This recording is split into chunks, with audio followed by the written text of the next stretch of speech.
Shout out sa lahat na may mga utang.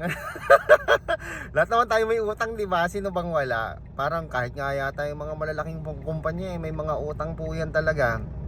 Nga lang, syempre depende po yan sa paraan ng pangungutang ninyo at depende sa purpose ng inyong pangungutang. Ayan, kung tayo ay nangungutang para guminhawa ang ating buhay, makapagsimula ng bagong negosyo, o pandagdag ng negosyo, expansion, business expansion, ganyan, pang-acquire ng mga asset, 'di ba? Bakit hindi? Pero kung tayo ay nangungutang, syempre para sa luho, kapritsyuhan, o kaya pambayad din ng utang. Marami ng kwentong ganyan, ano? Yung nalubog sa utang dahil sa tapal-tapal. Totoo, naku, ang inyong lingkod na pinagdaanan din 'yan. Na syempre dahil ayaw mong mapahiya sa iyong kausap, ayaw mong mapahiya sa hiniraman mo, ang gagawin mo talaga, gagawa ka ng paraan na makapangutang para ibayad din sa utang. Na siya rin namang nagiging dahilan ng pagkakalubog sa utang ng marami. Tama ba? Yan, buti kayo wala kayong utang. Ayan, may mga nag-comment. Comment nga dito yung mga walang utang. Buti pa kayo, sana all. Sana all walang utang. Pero speaking of utang, nag-message na po ang G-Loan sa atin. Nag-message na po ang G-Loan sa atin na nagpa-follow up na ng kanyang payment. Actually, nagre-remind ng kanyang ng payment natin sa G-Loan. At speaking of G-Loan, syempre ako, nagbabayad ako sa G-Loan every cut-off, every due date, or minsan ahead of time. Bakit? Kasi kinakain na niya yung kinakain na naman na niya yung nag-auto-deduct na siya sa ating GCash ganon. Kaya binabayaran na natin. Tapos yun, ganon. Pagka nag-remind siya tapos may pera naman, ibabayaran na natin. Pero kung walang pera, hintayin na lang natin sa sa due date na lang. O kung minsan lumalampas din po tayo. Depende kung mayroong budget, 'di ba? Basta ang importante, priority makapagbayad-bayad, makapaghulog sa ating mga pinagkakautangan. Pero mga kaibigan, may nagtatanong sa atin dito. Ang tanong niya sa atin, meron daw bang ibang way o ibang paraan para mabayaran ng kanyang G-Loan? Well, ang number one na way is magpa-auto deduct sa inyong GCash wallet, no? Automatic naman yan, hindi na ina-apply yan.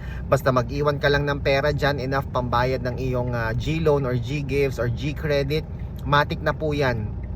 Magde-deduct na po yan, mga kaibigan. So hindi mo na kailangan pang i-apply. Number two, na paraan para makapagbayad ng inyong mga G-Loan or G-Gives ay sa pamamagitan po ng Fuse Lending Inc. Actually, naggawa po ako ng video.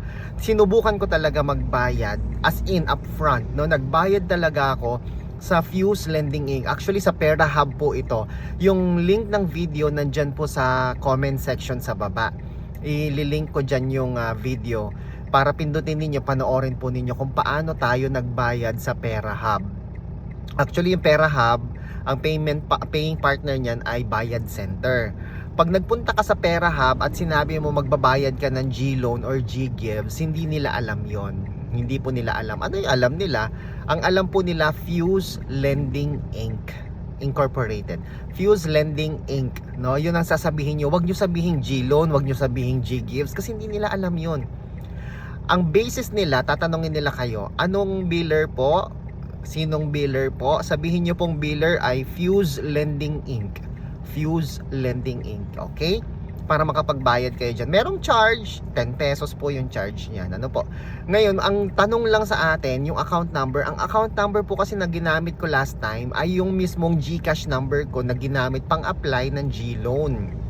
Yun din po yung account number na ilalagay ninyo. Ngayon, ang tanong nung iba, paano kung dalawa yung babayaran ko, isang G-Gives, isang G-Loan? Gusto ko lang bayaran, parehas na due na yan, pero ang gusto ko lang bayaran muna G-Loan. Yan po ang malaking katanungan ko din. Kasi, hindi ko rin alam kung paano. Alam niyo po ba kung paano? Kasi Fuse Lending Inc. parehas yan eh. Eh di kung kanino na lang siguro ma-apply. Ganun na lang siguro. Kung ma-apply sa G-Gives, di ma-apply sa G-Gives. Kung ma-apply sa G-Loan, ma-apply sa G-Loan. Kasi at the end of the day, parehas lang din naman sila, no? Pagka may balance ka sa G-Gives, outstanding balance or past due sa G-Gives, hindi ka rin naman makakapag-repeat loan. Ganun din naman sa G-Loan. Kaya kumbaga pag may utang ka sa G-Gives, may utang ka sa G-Loan, treated as one na lang din yan. bayaran nyo na lang po parehas on time. Kasi ganun din, hindi rin kayo makakapag-repeat loan eh. Uy, alam nyo ba, may share ako sa inyo. Ito. Ayan. Yun o. Gusto kong kotse yan.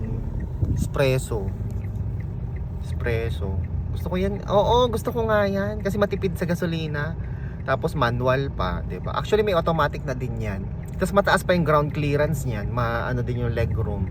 Okay yung espresso. Commercial. Joke lang po. Hindi, pero yun nga po mga kaibigan. And at the same time, ladies and gentlemen, tuloy-tuloy pa rin na ating G-Gifts Cash Convert! Your favorite!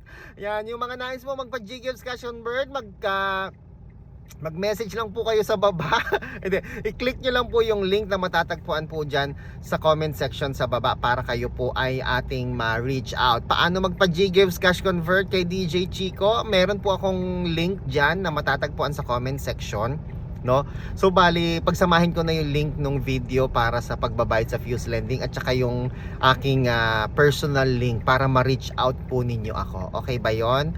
Sa mga magpapa G-Gives Cash Convert. May nagko-convert din po tayo ng credit card, no?